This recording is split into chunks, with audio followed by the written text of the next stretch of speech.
Today we're very pleased to have with us Dr. Matt Jantzen. Is the topic of By Their Fruits You Will Know Them, Practicing an Anti-Racist Christianity, a topic that is very appropriate and matches our needs quite well. He is currently the faculty director of the Emmaus Scholars Program at Hope College in Holland, Michigan. And that is a community of students that wrestles with their Christian faith and race and justice and how justice in contemporary society. And he has also recently published a book titled God, Grace, and History, Liberating Providence, which explores the themes of how Christian theology has been used and misused against theories of race and led us partly to where we are these days.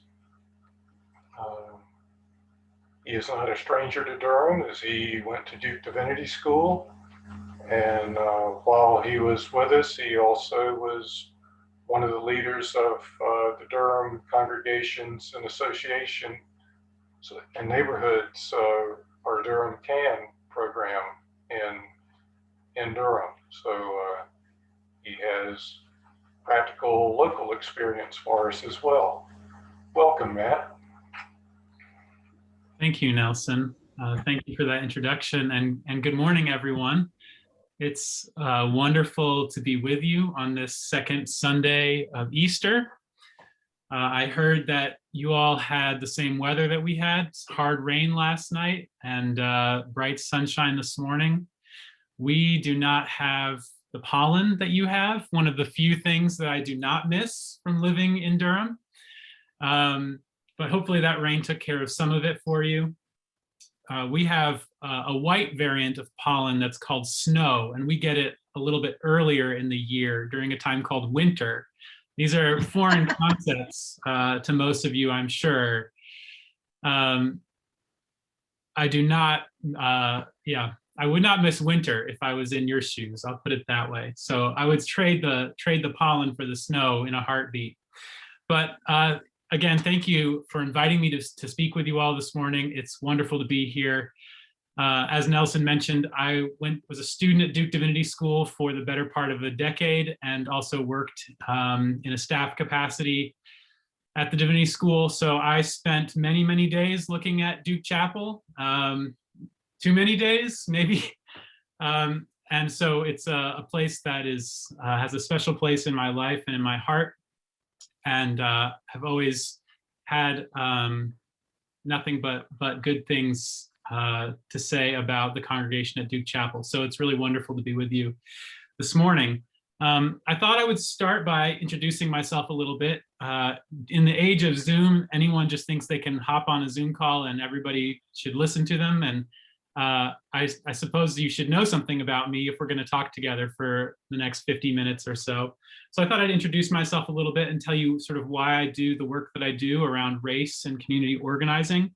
And then I want to dive into a conversation about some questions around the practical implications of anti-racist commitments for congregations like the congregation at Duke Chapel. If you have questions at any point, feel free to interrupt me and unmute yourself. I'd love to dialogue, and I'll probably ask you some questions just to make sure you're paying attention as we go through our session this morning. So my name is Matt Jantzen, and the reason I am sitting here today is because my family have historically been Mennonites. The Jantzen family goes back to the Radical Reformation and spent the better part of 200 years migrating across Europe and the United States, trying to avoid being conscripted for military service. The Mennonites are a branch of Christianity, a branch of the Protestant Reformation that took the Bible seriously when it said not to kill people, and so thought that meant they couldn't serve in the military. And that was not cool with many of the princes and small regional rulers that they lived under. And so from about the 1850s until the Second World War, my family migrated across Europe and then eventually settled in Beatrice, Nebraska, in a large Mennonite community. And my grandfather was born and raised in Beatrice, Nebraska. And then he too had to leave his home because of military conscription. And he was a conscientious objector and was drafted into the Second World War. And due to his faith and his convictions about nonviolence, he refused to fight for the United States in the military. And so he was conscripted into civilian public service and essentially did labor for the federal government throughout the war years with other Mennonites, Quakers, Peace Church folks who were conscientious objectors. And that was how he met my grandmother while he was serving as an orderly in a psychiatric hospital in New Jersey, and married my grandmother, who was a nurse there, and had my father settled in upstate New York.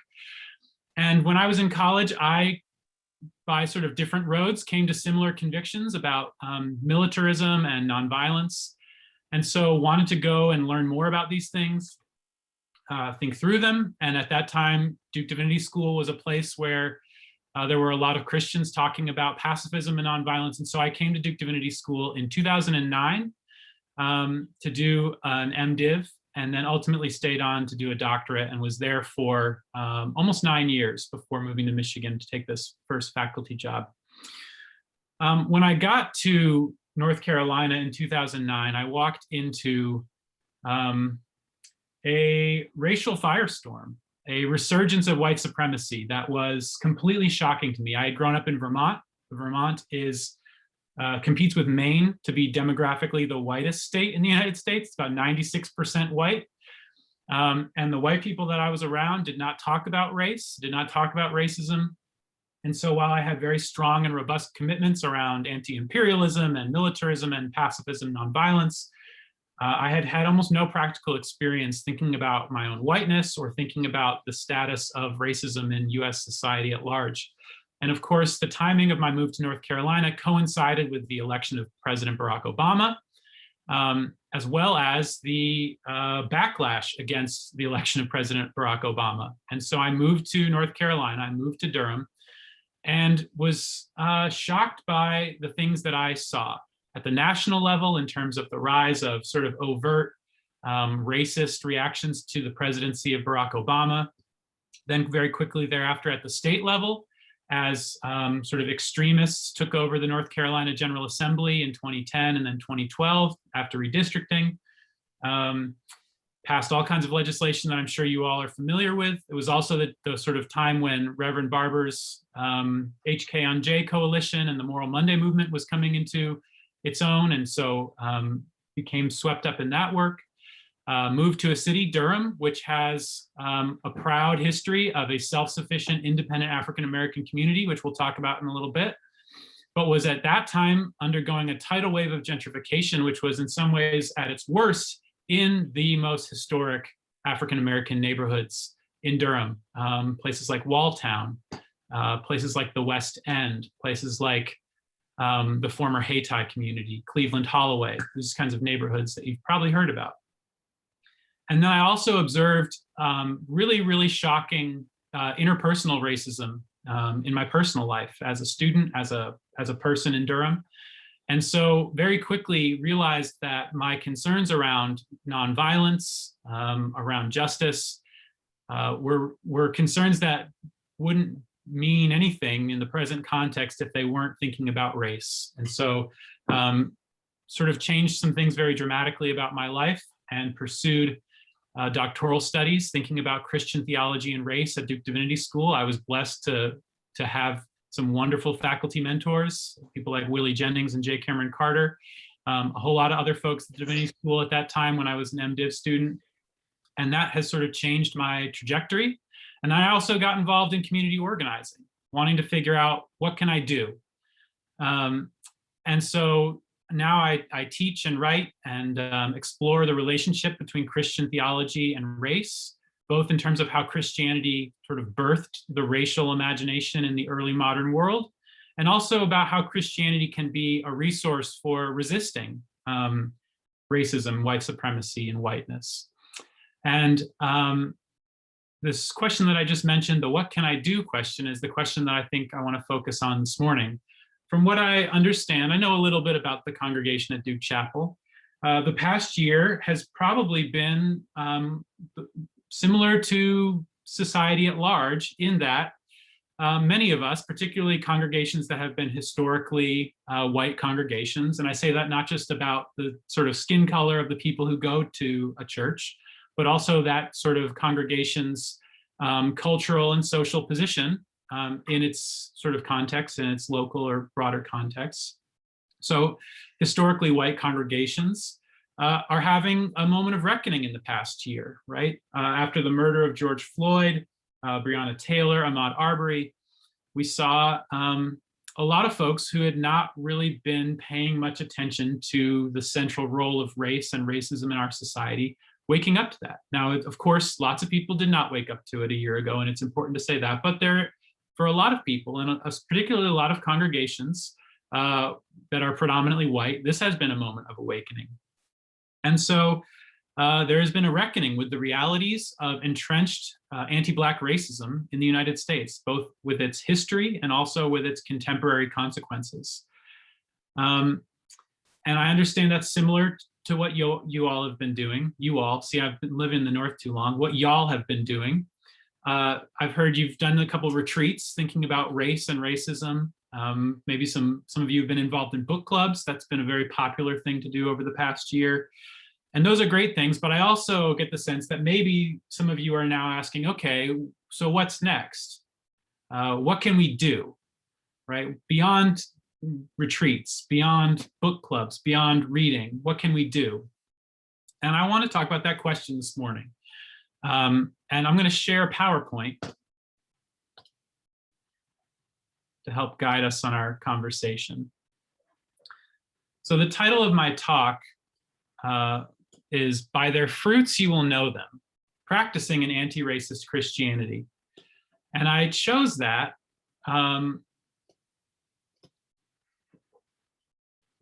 because of this emphasis on practice. And so I want to talk about practice today. Let me get my PowerPoint working here. So as I was thinking about this, a couple verses of scripture came to mind to sort of let our conversation percolate around. And it's always dangerous to do this because you never know when you're at the congregation at Duke Chapel, there's always some New Testament scholar waiting in the wings to jump in, right? Like it's WrestleMania, and tell you that you don't quite understand how the verse is being used. So it's dangerous, but I thought I would try to use some scripture to ground our conversation today. And for the New Testament scholars in the room, if you're upset with me, you can chime in and explain what's really going on here. But I'm a humble theologian, not a New Testament scholar, so I'll do my best. So one that I thought we might talk about was 1 John 3:18. How does God's love abide in anyone who has the world's goods and sees a brother or sister in need and yet refuses to help?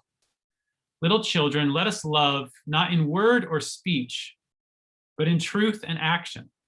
And I thought that phrase was appropriate for this morning. Not in word or speech, but in truth and action. And it reminded me, actually, when I was thinking about it, of a lot of contemporary conversations that I've observed in people talking about what it means to be anti-racist, what it means to be part of the struggle against white supremacy. One of the sort of criticisms that I've seen repeatedly over the last year is that there's a lot of word and speech in how our society, particularly white society, is talking about anti-racism, but that there's not so much of the truth in action. And it brought to mind a Washington Post editorial that I had seen a few months back that was titled, "When Black People Are in Pain, White People Just Join Book Clubs." And the subtitle, "I'm caught in a time loop where my white friends and acquaintances perform the same pieties over and over again." And this is a theme, a sentiment that I've seen expressed a lot in the past year as a reaction to the sort of outpouring of or awakening of anti-racist convictions in a lot of folks who had not previously had them before. This limitation of how far that goes. Is it just words and speech? Is it just book clubs and seminars? Or is there something beyond that? And I take it that that's a question that some of you all are asking too. And so that's what I want to talk about today. Another passage that came to mind was Matthew 7, where the author of Matthew says, "A good tree cannot bear bad fruit, nor can a bad tree bear good fruit. Every tree that does not bear good fruit is cut down and thrown into the fire. Thus you will know them by their fruits," where I got the title for our conversation today.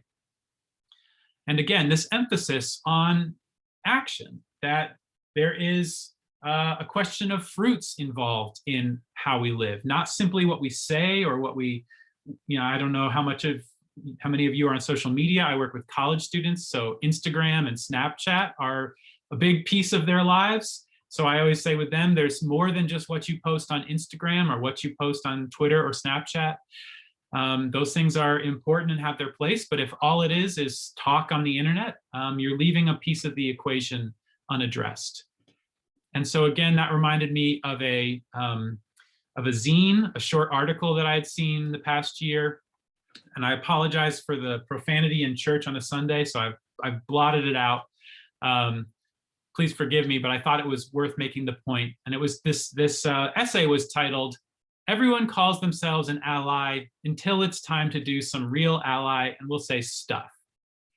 Right? This idea that allyship has become very widespread. Almost large swaths of our society are all about allyship, right? Are all about the work of anti-racism. And yet there's this sense that there are some limits to the way that is being done, at least in some respects. And again, it's this question of action. Is there something to do, right? And at that point, what does it mean to be an ally? One more for you. One of my favorite theologians, James Cone, who passed away a few years ago, in his book, Black Theology and Black Power, he writes, "The problem of racism will not be solved through talk, but through action." And again, it's that action that I want to talk about this morning. I saw this meme just a couple weeks ago. This is the, what was it called? The Ever Given, the ship that was stuck in the Suez Canal. And you saw this, hopefully many of you maybe saw this photograph of a very small excavator next to this enormous ship, sort of scooping one little bucket of sand at a time out of the Suez Canal. And of course, there were many memes and commentaries on the internet about this, about the futility of a small excavator trying to dig out one of the largest container ships in the United States, or in the world, as it was blocking the Suez Canal. And this is one of the memes that I saw. The ship is institutional racism, and the excavator is unconscious bias, diversity, and inclusion training. There is, I think, the sentiment conveyed in this image, right, is that institutional racism is an enormous, historical, and entrenched reality, and that perhaps some of the dominant ways that people are in the contemporary moment responding to it through sort of diversity training or maybe book clubs seems to not match the task and scale that it would take to dismantle racism given its size. And so again, there's, I think, a sense that people want to do something, and there's also a sense that they're dissatisfied with some of the things that are being done. And so it's that question that I want to talk about today. And I thought I would do it by looking at a very concrete case study. That was one of the things I heard about the congregation, is that people are interested in sort of specific, concrete, practical steps. So I took it literally, and I thought we would talk about some actual literal concrete in Durham, North Carolina, as a case study for thinking about anti-racist action for a congregation like the congregation at Duke Chapel. So here's your first quiz question. Does anybody recognize this image? Does anybody know what that's an image of?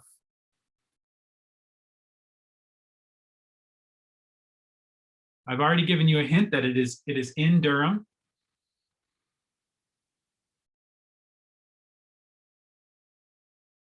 No takers?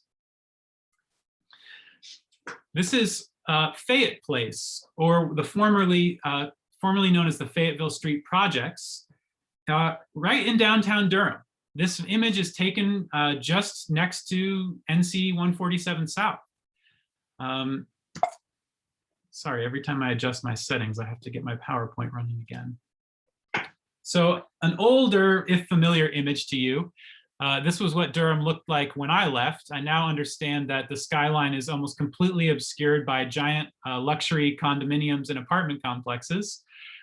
But this is one side of North Carolina 147, right? You can see the Durham Bulls Athletic Park, American Tobacco, the Durham County Courthouse and Jail, Sun Trust Building.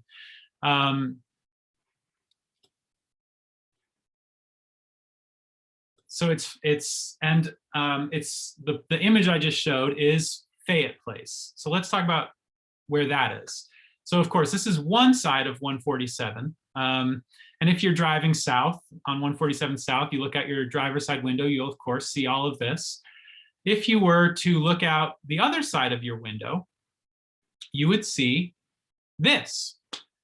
It's 20 acres of raised former public housing, just to the right side of North Carolina 147 South, just down the road from the Hayti Heritage Center, formerly St. Joseph's AME. And it has sat like this in this condition since 2006, I think, was when the buildings were raised, if not earlier. And so I want to talk about concrete. The history of particular places like Durham, North Carolina, and what it would mean to be people engaged in anti-racist activity in a particular place, right, in your city. So here are some photos just to give you a sense of what it looks like. Again, it's 20 acres, and you can go drive by right now today, and you'll see it sitting there just like this, maybe with more weeds. The neighbors in this area have said that these are concrete slab foundations with steps that lead to nowhere. Just a couple more images. And here's what it looks like from the street. You can see the Durham Freeway right here, and 20 acres of abandoned concrete slabs right in the center of what was formerly the Hayti community in Durham.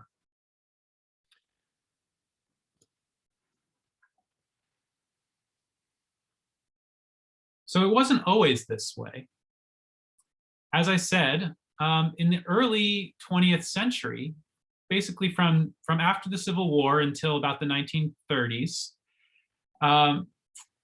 this plot of land was the residential heart of Hayti, one of the first and most successful, independent, self-sufficient African-American communities in the South.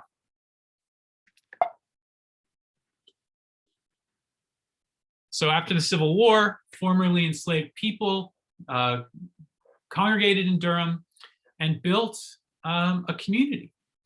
Here are some images from Hayti in the early 20th century. You see St. Joseph's AME on the right, the modern day Hayti Heritage Center. This was no small community. It was known nationally and widely regarded as one of the most successful African-American communities, certainly in the entire southeastern United States and possibly the nation as a whole. Black folks in Durham built with their own resources and their own activity, a thriving community that had independent, Black-led institutions. They built a Black college, which today, of course, is North Carolina Central University, a Black hospital, which was, it's today Lincoln Community Health Center. And of course, there was a really thriving finance and business district, which was nicknamed Black Wall Street, sort of in the mold of Tulsa, Oklahoma's Black Wall Street. It had some of the United States' very first Black-owned insurance companies, mortgage lenders, and Black-owned banks, a few of which are pictured here. Of course, the Mutual Life building, which I understand may at this point no longer say Mutual Life on it, was until recently a monument to the North Carolina Mutual Life Company, which is a Black-owned life insurance corporation, the largest Black insurance company in the world at the time. And so the Hayti community actually became so well regarded that a lot of Black dignitaries, leading Black intellectuals came to Durham to see it, including W.E.B. Du Bois, who visited Durham in 1912 and gave a speech there called The Upbuilding of Black Durham.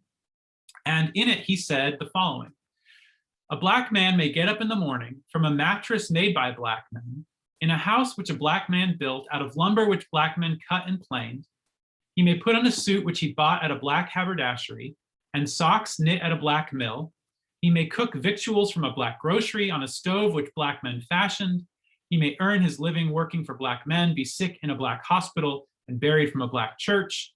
And the Black Insurance Society will pay his widow enough to keep his children in a Black school."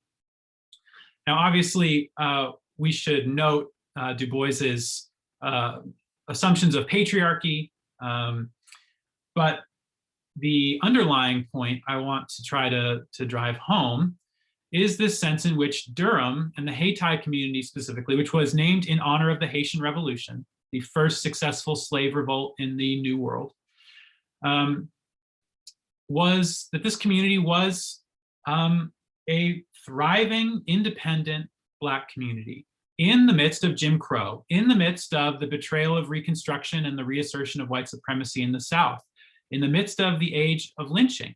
All throughout this time of overt, violent, and hegemonic white supremacy, Black folks in Durham built a community that enabled them and their families to thrive. And it's important when you think about how to be anti-racist in a particular place to know what your place is, to understand the history of your place.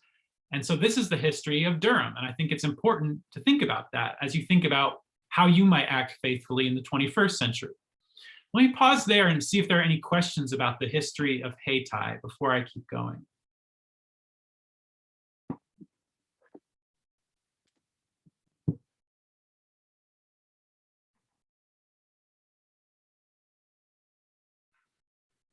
All right, go ahead. Sorry, I couldn't get the button off. So I'm not from Durham originally. I moved here in 2015. So I find all of this history very fascinating, and particularly because I've grown up in the Deep South and you know, have witnessed the various horrible things throughout my life. And I'm curious, how did Hayti get started? Like, how did it begin and then develop into this thriving community? That's what I don't understand, how this was able to happen here and then, but not in other places. So what allowed this, to be, this community to be created and be such a positive influence when in so many other places, nothing like this was able to happen? And let me just add a quick question to that also that's related, and that is, why wasn't the Haiti community destroyed like the Black Wall Street in Tulsa? There's a white racist reaction to that. Yeah, good point. Those are both great questions. I will say, oh, This is Linda Daniel. Hello. Hi there, Linda. I've always lived in Durham most of my life, and the reason Hayti was there is because of redlining. The banks, there was money coming in, and so they built Hayti. And on the other side of 147, they built Few Gardens that was like fit, and it was only white people who lived there. And now they have torn down both of these. And so, I can't say a lot about Hayti and that because I never went there. I never knew anybody there. They integrated schools when I was a senior. And so when that was destroyed was urban renewal, when they put 147 through there. And so it did fine until 147 went through. Yeah, that's a very helpful addition to the history, Linda. We're going to talk about what happened to Hayti in just a second, but let me go back to the beginning of Hayti I'm not a historian by training. The work that I did in historical inquiry about Durham was work that was done as part of community organizing work. So it was popular, sort of citizen-led research.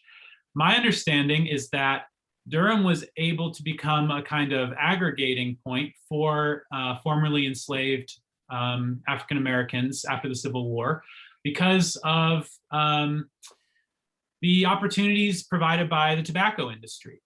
Durham was a place where there was a lot of labor needed because the tobacco mills in Durham were at one point in the 19th century, if my memory is correct, processing more than probably a large chunk of the global tobacco that was being produced in the world, because Durham was a sort of choke point that produced and processed tobacco coming out of the United States and was responsible for just an enormous amount of tobacco production.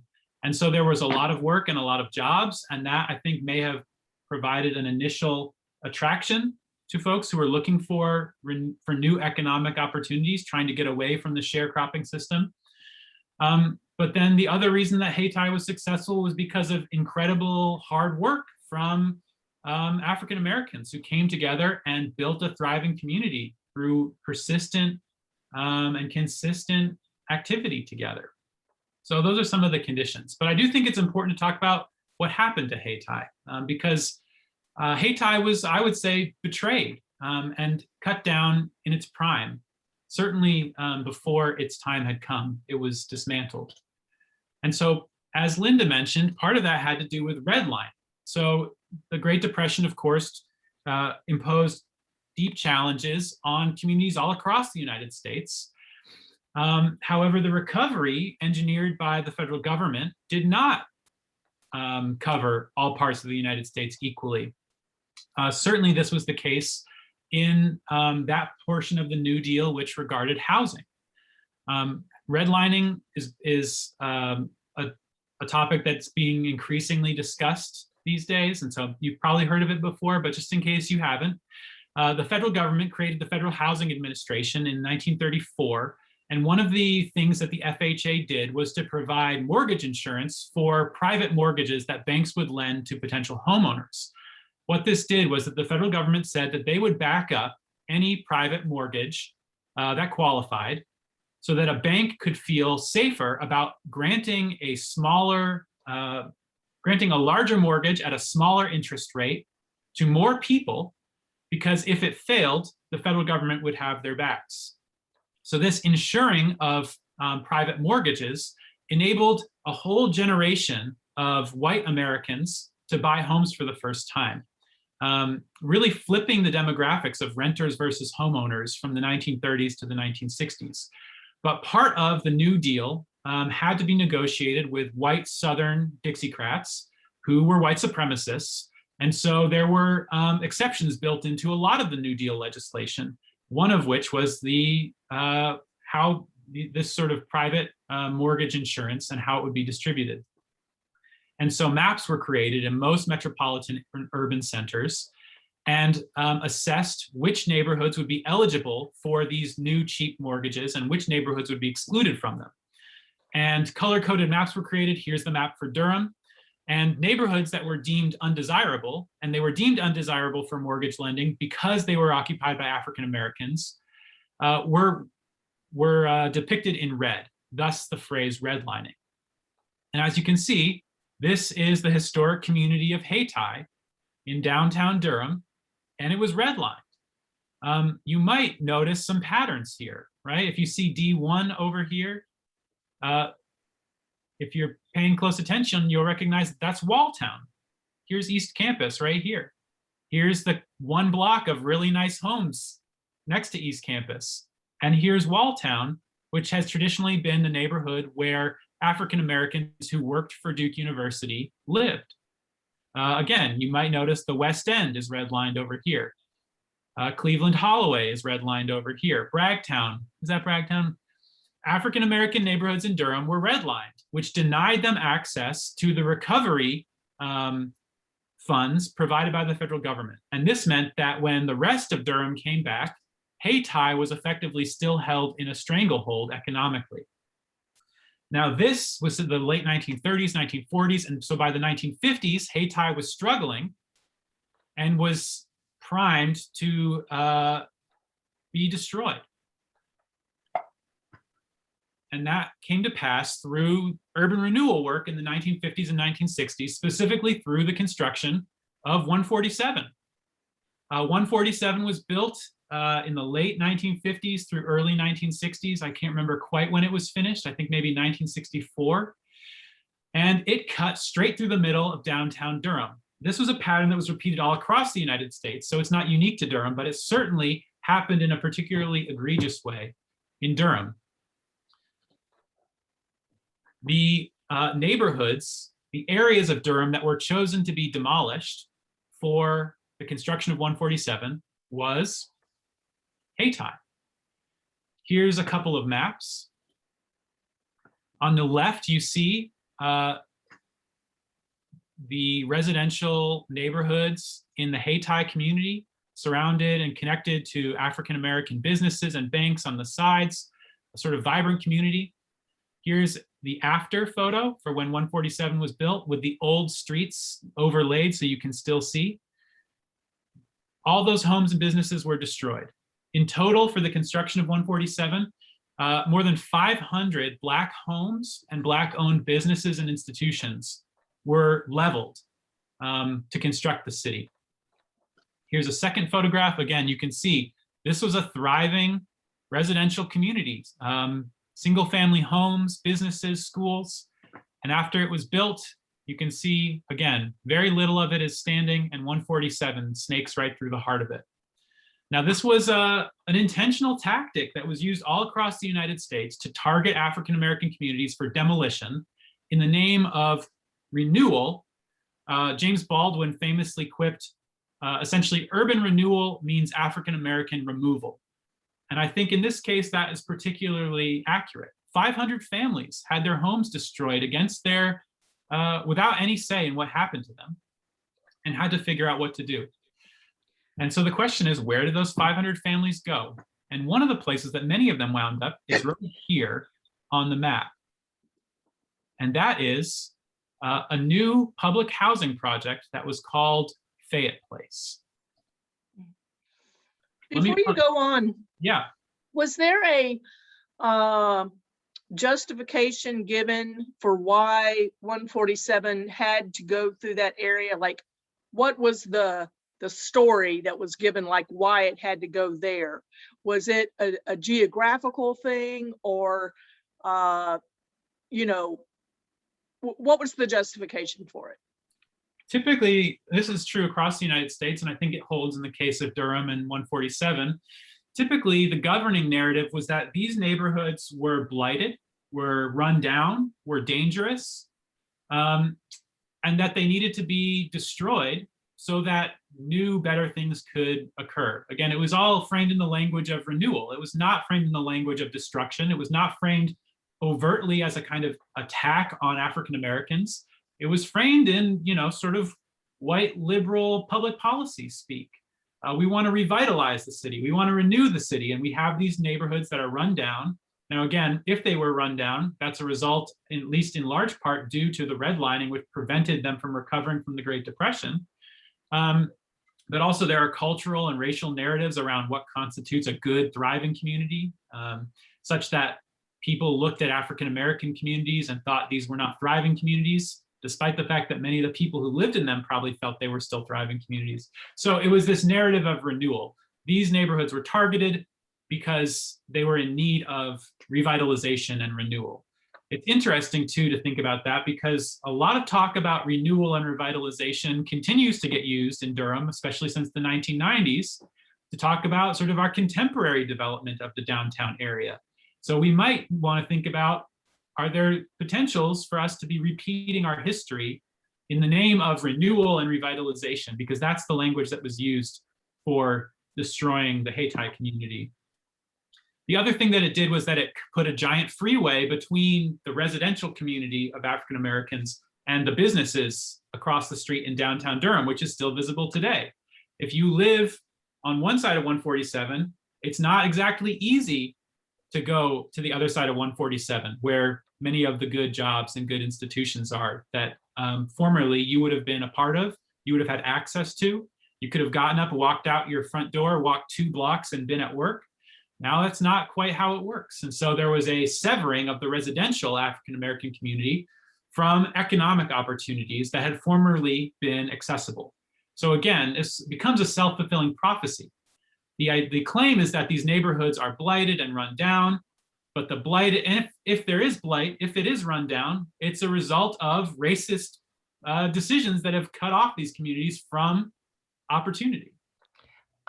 I'd also add that at least in the downtown area, there was the jazz music, at least from what I understand too. I mean, I'd have to look it up, but I used to go as I went to undergrad here many moons ago, but a friend of mine and I, he said we should go to, he's a Black friend of mine who is a peer. We're in our 50s, but back then, probably about 20 years ago, he introduced me to it was called Talk of the Town. And it was this wonderful jazz music place. And it just and again, anyway, I'm babbling, but that sense of the vibrancy, both of business, but also music and things that it gets me upset to think that the Durham Freeway just plowed it through and disregarded, the beauty and the connection and that yeah. So anyway, culture as well and music, so. Yes, absolutely. There was a whole sub-tradition of the blues called the Piedmont Blues, which not exclusively, but certainly developed and grew out of African-American community in Durham. So look up the Piedmont Blues if you're interested in that. A very unique sort of finger-picking style of the blues, almost has some elements of Appalachian music. It's a really interesting style of the blues. I'm personally sort of a purist. I'm B.B. King and Buddy Guy and the Chicago Electric Blues all the way. But I have some space in my heart for acoustic versions of the Piedmont Blues. But yes, absolutely. There's cultural destruction, right? We're talking about thriving neighborhoods that are, oh, let me pause. Carl, I see your hand is raised. Perhaps that was unintentional. Sorry about that. I didn't mean to interrupt you, Matt. I just wanted to ask, wasn't this also sort of in response to Brown versus Board of Education? Wasn't, the economic argument made to restore quote unquote blighted communities was in response to social changes happening that were actually progressive? Yeah, that's a good question. I won't speak about things I don't know, and I haven't looked into that specifically, but it certainly stands to reason that all these things are happening at the same time, right? Brown happening in the 1950s, just as urban renewal is ramping up, and so I'm sure that that's a part of the story. I'll just mention that in general, the urban renewal initiative paralleled a lot of the social changes wrought by Brown, but it really had a different impetus. And of course, Baldwin's comment was exactly right. Urban renewal equals, as he put it, Negro removal. And that's exactly what happened. But by and large, the driver was the interstate highway movement that went throughout America. And what we see in Durham happened time and time and time again in community after community. Yes, thank you. If you'd like to read a book about all this, Christina Green's book, Our Separate Ways, Women and the Black Freedom Movement in Durham, North Carolina, is a really excellent historical text that covers this sort of whole time period. So let's talk a little bit about Fayette Place. It was a public housing project built in the wake of the destruction of the Hayti community and intended to house many of the people that were displaced. Now, of course, the project itself couldn't house everybody, so a lot of people had their lives pretty much taken out from underneath them, but some people were moved into Fayette Place. Now, of course, this is a significant transformation to go from the kind of tight-knit downtown residential neighborhoods that maybe some of you still enjoy living in Durham, that are closely connected to businesses. I lived in Old West Durham for a time in Durham. I had my neighbors close on either side. We were a tight-knit group of people. I could walk around the corner to Monut's Donuts, or down the street to Chubby's Tacos, or to Dane's Place for a burger. And I could walk to employment opportunities. And of course, that's a very different picture from large public housing projects that are now essentially walled in by North Carolina 147 from the kinds of cultural and economic opportunities of downtown. And so, not surprisingly, this community too found itself struggling economically. Again,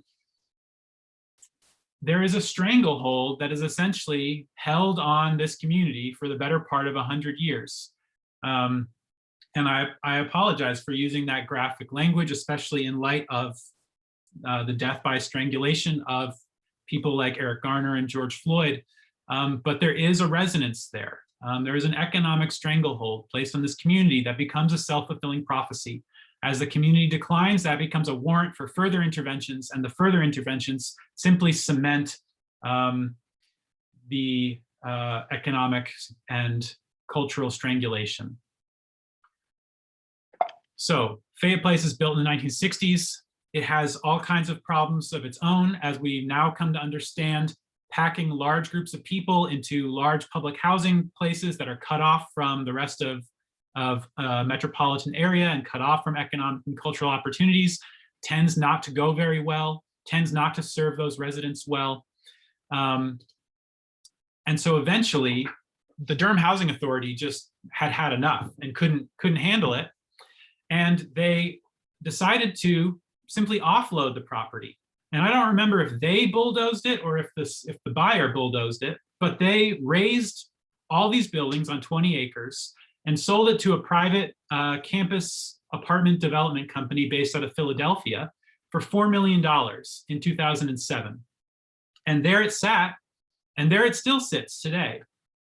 I want to tell you now about the action part, because there was a group of churches in Durham and nonprofit organizations, different institutions in our city, who came together in the early 2000s to form Durham Congregations, Associations, and Neighborhoods, or Durham CAN.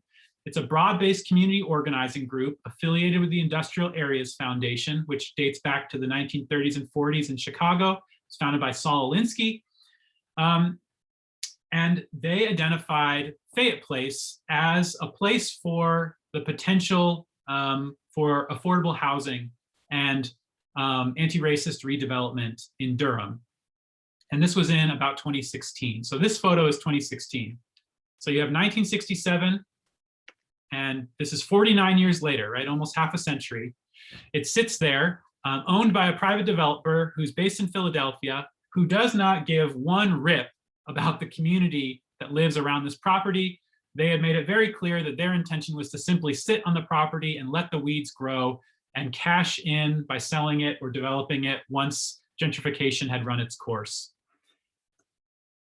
Now in July of 2016 or 2017, Durham CAN held an assembly and press conference at Fayette Place to bring this into the public conversation around gentrification and affordable housing in the city, and to identify it as a priority for the city to reclaim this land. What we discovered when we researched the land was that there was a clause in the contract with Campus Apartments, this Philadelphia-based company, that the city had 10 years to exercise a right to repurchase for the cost that they had sold it for. And we realized that we were 9.5 years into that contract. And so in about 6 months, the city of Durham would lose its option to repurchase this property, and it would then be the sole discretion of an outside development company to decide what happens to this land. So over the course of a year, the leaders and institutions and clergy and lay people of Durham CAN built public relationships with city officials, with DHA, with mayor and city council, to say the city needs to get $4 million to repurchase this land before it's lost forever to this private company from Philadelphia. The language of the Hebrew prophets suffused some of this work, right? It was compared to the Valley of the Dry Bones. We talked in the language of Nehemiah of rebuilding the city that had been laid waste. And ultimately, this was a a public assembly at Monument of Faith Church, which sits just a few blocks from there and is pastored by Bishop Clarence Laney. We had a public assembly with city council, mayors. We invited the Philadelphia-based developers to join us, and they did not. So we printed out pictures of them and put them on empty seats at the front of the room, so everybody could see who they were, even though they didn't want to be with us. And as a result of several years of campaigning, we ultimately were able to get the city council to agree to give $4 million to the Durham Housing Authority to repurchase Fayette Place. And this is Bishop Laney at one of our assemblies. You can see, let's see, Colin McKenney from Duke Memorial, Pastor William Lucas from First Chronicles Church, Pastor Reverend William C. Turner of Duke Divinity School and Mount Level Missionary Baptist Church. I'm not sure who the last person is, but clergy from all across Durham working together to reclaim Fayette Place for the people who have lived there the longest. Rather than saying this is just going to be another luxury condominium, or this is just going to be the future home for Duke graduate students, there has been a concerted effort to say the people who have lived in this community the longest should have the say in what happens to this land. All right, we're almost to the end of our time. So I wanted to pause there. This question of what can we do is a question that I think needs to be answered. But I think it has to have a political answer, meaning not a campaign or voting, politics in the sense of people coming together to work collectively around real change in the community. I think one of the problems with the kind of diversity training approach to anti-racism is that it's just sort of, right, it's the words and speech. It's we want to be nice to each other, or there's a kind of, it's almost a kind of a corporate self-help model. I need to be aware of my consciousness, or I'm consciousness raising. And if only that were enough, right? But the truth is that race has been written in concrete and asphalt, in dollars and cents, in our landscapes, in our neighborhoods for decades, if not centuries. And so a real, I think, an effective response, right, that is truth and action and not just word and speech, has to take those realities seriously. And this is where tools like broad-based community organizing or forms of activism, social activism, movement politics like Reverend William Barber's Poor People's Campaign offers congregations like the congregation at Duke Chapel a path forward, a path to act, a path not just to read and think, but to act and work collectively and in solidarity with others to build anti-racist futures. Let me pause there and see if you have any questions about the Durham Can campaign or the Fayette Place sort of narrative. I'll stop there and then I'll wrap up with one last thought. And we're done at 10:45, is that right? So just give us a quick update about what happened after that and what the status is now. Yeah, what's going on with Fayette Place? That's a great question. So I left Durham at the sort of where this story stops, but the truth is that the fight for Fayette Place is very much still alive. Durham Can was successful in getting the city to repurchase the land, but that only got so far. And now the question is, how will the city use that land? And so the future of Fayette Place is very much up in the air. Can was very disappointed when the housing bond that was passed a few years ago, I think the $98 million for affordable housing that the city appropriated, none of it was used for the redevelopment of Fayette Place. So this is right now an active issue in your city as city officials are trying to decide what to do with this land. Now, as you can imagine, this is 20 acres of prime real estate in the center of downtown Durham. There are a lot of people who would like this land, and not all of them would like it out of a sense of anti-racist conviction. There are a lot of people who would like it because they can make a whole lot of money redeveloping this property. And so this is an active and ongoing and open question for the city of Durham. How will this land get used? And CAN is, as far as I know, actively trying to organize to make sure that the residents of Hayti are the ones who have a say in what happens to it, and not simply elected officials or corporate leaders, but the people who have lived there and lived in these neighborhoods, in some cases for generations. They should be the ones that have a say in how their community is developed, because nobody wants 20 acres of concrete slabs. But the question is, what then should we want as a city? And in Durham CAN, we think the people who are most affected, who live there, who have invested in this neighborhood for generations, should be the first ones who get to say what they think should happen. Good morning, Matt. It's Robin Barefoot. It's so good to see you. I want to put on the table that I've already asked Carol to have a part 2 of this session because you laid such great groundwork, and I think there's lots of discussion to have. My really quick question, please be short, is how does Durham Congregations in Action relate to Durham CAN? Is there an overlap? Are they moving in different directions, addressing different issues? Yeah, they are cousins, I would say. They do different things. There are overlapping clergy interests between the two of them. But not necessarily working in concert on this particular issue. I don't know what's happening now. I know there's no official ties between DCIA and Durham CAN. Okay, thank you. Yeah.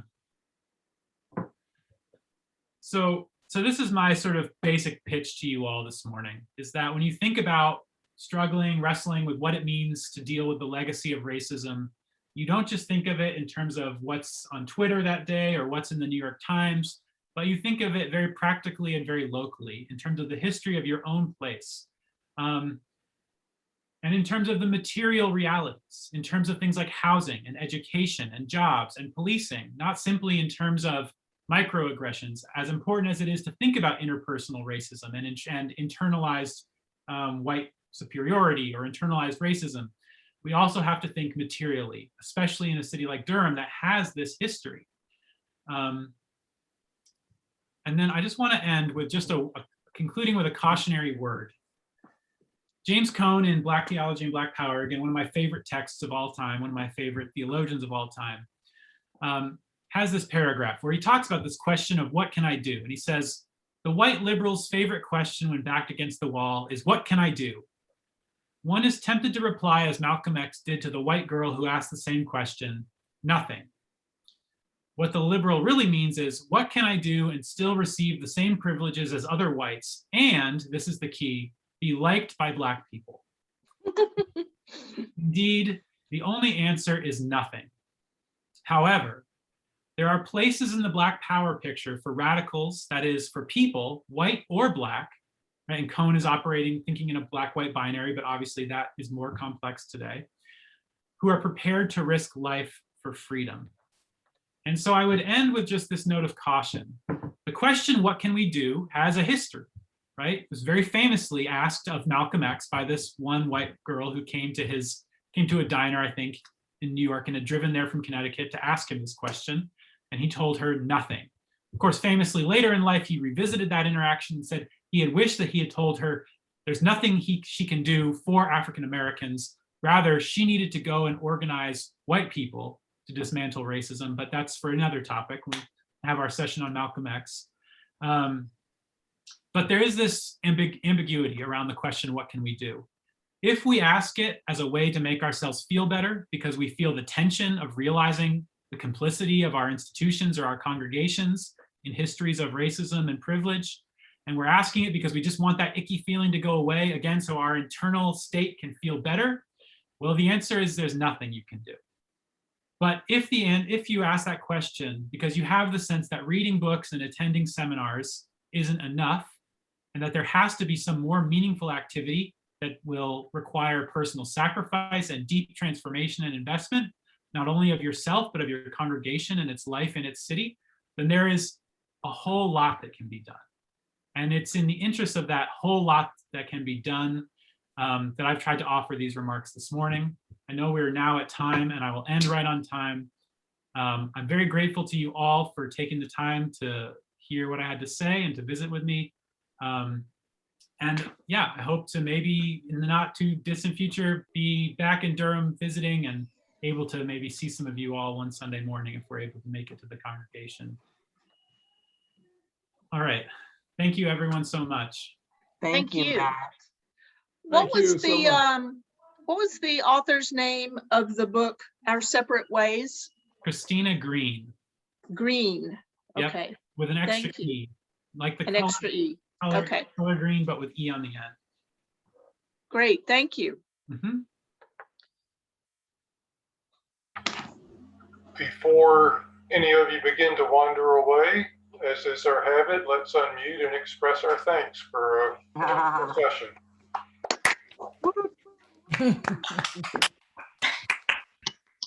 And Well, part two. you're welcome to squeeze in some more